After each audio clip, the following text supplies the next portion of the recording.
प्राचीन भारत के एक छोटे से राज्य विशालपुर में राजा वसुदेव का शासन था। राजा विद्वान और न्यायप्रिय थे। उनके राज्य की राजधानी में एक भव्य सभा का आयोजन किया गया था, जिसे संपन्न सभा कहा जाता था। इस सभा में दूर दूर से विद्वान, राजा और व्यापारी आते थे। लेकिन इस बार की सभा में कुछ अनोखा घटित होने वाला था। सभा में सभी प्रमुख लोग उपस्थित थे।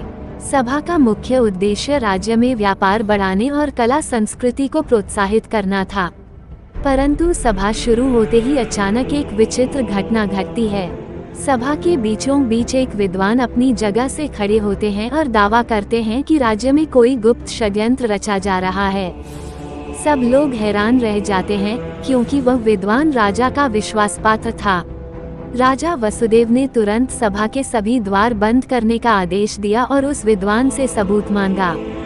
विद्वान बताता है कि राजमहल के अंदर एक ऐसा व्यक्ति मौजूद है जो राज्य को तहस नहस करने की योजना बना रहा है। वो व्यक्ति कोई और नहीं बल्कि राजा के ही दरबार का मंत्री था, जिसने हाल ही में पड़ोसी राज्य से गुप्त समझौता किया था। अब चुनौती ये थी कि इस षड्यंत्रकारी मंत्री को पकड़ने का कोई तरीका ढूंढा जाए। राजा ने अपने गुप्तचर दल को सक्रिय कर दिया और सभा को चलने दिया। गुप्तचरों ने मंत्री की हर हरकत पर नजर रखनी शुरू की। सभा में चर्चाएं चल रही थीं और राजा ने जानबूझकर व्यापार के विषय पर लंबी बातचीत की, ताकि मंत्री को एहसास न हो कि उसके खिलाफ जाल बिछाया जा रहा है।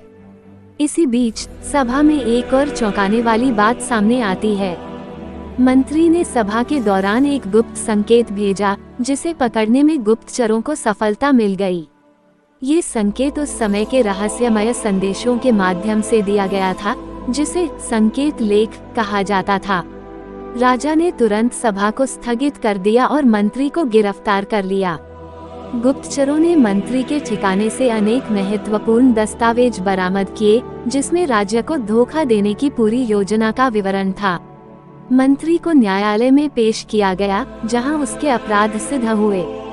राजा ने सभा को पुनः शुरू किया और जनता को सच्चाई से अवगत कराया। इस घटना के बाद संपन्न सभा इतिहास में एक विशेष स्थान रखती है, क्योंकि इसने राज्य को एक बड़े संकट से बचाया।